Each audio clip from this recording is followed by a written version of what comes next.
obboleessa keenya asliidhaaf jajjabina hawwina waaqayyoo haadhasaa nama jennataa godhuuf hin jedha akkasumas immoo warroota yuutuubii afaan oromoo baay'een sinitti gaddee maaliif itti gaddite haadha eebbaa naan jettanii yaa anuma dhageessan ta'a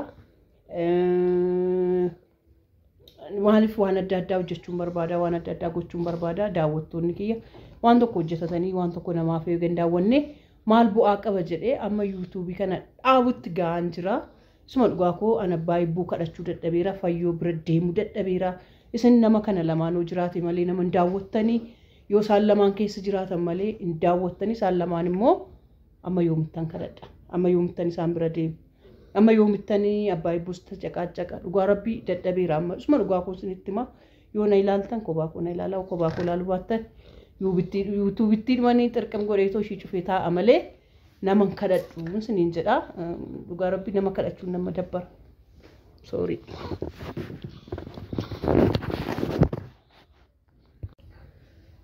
akkam jirtu fayyaa keessanii nagaa keessanii nageenyi faraarri waaqayyoo lafuma jirtanitti isiniif haa baay'atu daawwattoota keenyaaf hordoftoota keenya hundum keessanii nagaadhaan nu nagaa kootti gooftaa kootti faa galatu daawwattoota keenya ka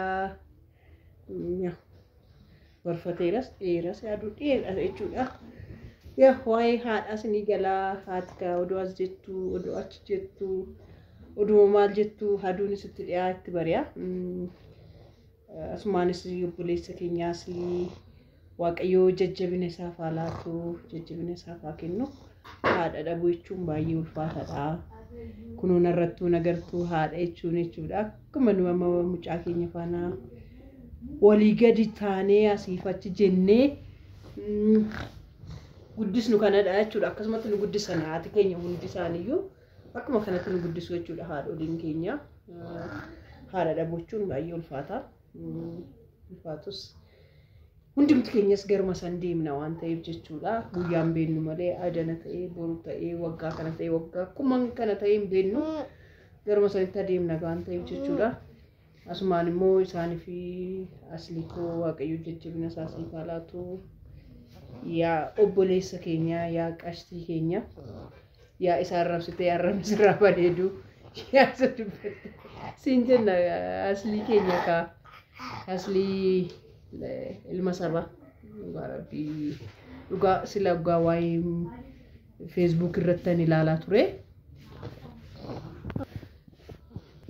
Facebook irratti ilaalaa ture maal ilaalaa turte yoo naan jettanii waa'ee haadha isaatii jalqaba mana ijaaree reefuu baasee yerootti boqochiisuu qabutti yeroo tokko ka jireenya akkasii dhabeettu waggaa isaan nan boqochiisa qaqqabee fira ta'ee fira haadha kootee akkasan godha haadha kootee akkasan godha innu tasa of biraa dhabna yeroo mongoonaaf jennu wayin of harkaa dhabna ta'a waan baay'eetu jira ka hunduma keenya keessa gola hunda keenya keessa haadha kootee qaqqabee yerootti jennutti of harkaa dhabna ammuma nu harka jirutti ammoo nu bira jirutti garuu haadha ofiitti gochuun baay'ee barbaachisaadha buna kiiloo tokko bituu fi baay'ee gaariidhaan ittiin gaabbanii asliin garuu qaqqabee fi godhaa fi odoo jiru odoo dhukkubsachiisaa jiru odoo waqaa bashannantee magaalaa keessaa jiraattu jedhee mana bitee fi mi'a meeshaa hundumaatti gashee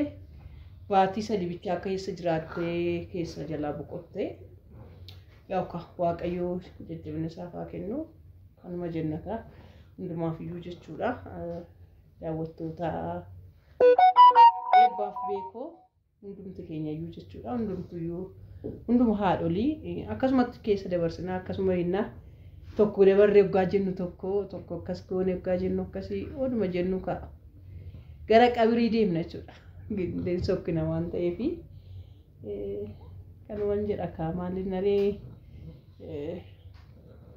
naa warri haadha qabdanii warri haadha of harkaa ibsan harka jirtu dhugaa rabbii kunuunsadhaa haadha keessanii sirritti qabadhaa lakki homaan gooneef hin jedhinaayii isiniin jenna kayaa qashtoota keenya kunoo eebbushaa galgaladha kur keessaa jira asumaanis warri haadholii haadha jaalattan jechuudha viidiyoo eebbuu ilaalaa fixaa warri haadha keessanii jaalattanii jechuudha. Sumaamni si warroonni wannoon dhuftanii tarii laayikiidhaan sheeridhaan dhuftanii jechuudha. Eebbuun mucaa waggaa 7 taa'uuf deemuu an hin dandeenye dhukkuba cerebral palsy an jedhu jechuun dhukkuban jedhamu garuu an ittiin naannoo jedhamteedha. Hir'ina bireenii wayin sammuu keessaa bakka tokko daameejii godhudha. Kanaaf jechuudha daayiparii fayyadamtii daayipariidhaan teessii haati kaa yeroo baay'ee kun ammoo mallee jechuudha haati akkasidha jechuudha karaa viidiyoo maklee akkatti hojjettu hin qabdu haati ofii akkasidhaan siniin jedha. Kanaafi warri laayikii gochuu dandeessan laayikii godhaa warri sheerii gochuu dandeessan sheerii godhaa warri inni eebbuu deeggaruu barbaadan eebbuu deeggaraa. Kunoo yeroo hundaa injennaa hin dubbannaa ji'a sadaffaa qabateera amma ji'a 3 guutuudha. Fulbaana keessatti fulbaana 8 bade waan ta'eef ji'a 3 gaheera silkiin kiyya jechuudha. yuutuubii dalagnee yuutuubiin yoo nu dalageen bitanna jennee turre garuu yuutuubiinis nun ilaaltan waan ta'eef jechuudha. Warri haadha keessan jaalattan adaraa yuutuubii kana sirriitti ilaalaati. Tarii viidiyoon isaa xiraatii qabaachuu dhiisuu danda'a dukkana ta'uu danda'a silkiin ishii baay'ee rakkistuudha. Baay'ee gosuma dhugaa koosiniin jedha. Ani bilbilaa fi itti waamicha ittiin fudhachuudhaaf qabadheedha malee an viidiyoo yuutuubitiif kwaalitii yuutuubitiif an ta'uu miti bilbilichi. Kanaafi jechuudha yuutuubii afaan Amaariffaa irratti illee hojjedhee bituudhaaf jechuudha. Yaa gurguraadhee bituudhaaf yaalii godheen ture garuu hin taane raawwanne. Kanaaf warroonni dandeessan warroonni ispoonsara nu gochuu dandeessan ispoonsara nu godhaa. Namoonni hedduu waadaa nuuf galu garuu waadaa sanii hin raawwatanii. Kanatu rakkisa ta'e waaqayyoo nama gargaaridha. Namni nan kenne jechuudhaaf kennuu hin danda'u. Waaqayyoo yoo nama gargaaridhaan gargaarsa sanii raawwachuu danda'anii. Kanaaf warri waadaa galees waadaa isaanii waaqayyoo akka isaanii fi gargaaree isaanii raawwachiisu siniin jenna.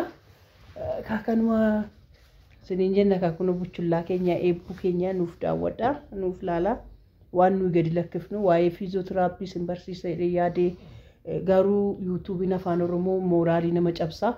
Yoo piraankii ta'e malee namaaf hin ilaalu yoo diraamaa ta'e malee namaaf hin ilaalu waa'ee waan barumsa qabu waa'ee waan qabu isa viidiyoon dhengaddaa gadhiis irratti baay'een sinitti gaddee baay'een aaree suma dhugaa kun siniin jedha. Irratti gadhiisuu koo irrattiyyuu baay'een gaddee jechuudha. Odoon garasitti gadhiisee wayya afaan Amaariffaa irratti amma tokko irraa hubattuu irraa barattudha. Waa'ee daanteelii hojjaa daanteelii harkaa dubartiin akka eebbuu odoo baattee of kunuunsitee ittiin jijjiirama nama geessee hojjedheen ture. Garuu namni 200 ilaalee laatan ilaalle. Kanaaf jechuudha abdii nama kutachiiftu namaaf hin ilaaltanii. Dirqama ani fayyoo bira deemuun qabuuf dirqama fayyoon isa dhufuun qabdu karaa isinitti agarsiiftetti karaa ittiin isin ilaaltanii karaa isinitti dubbattan jechuudha.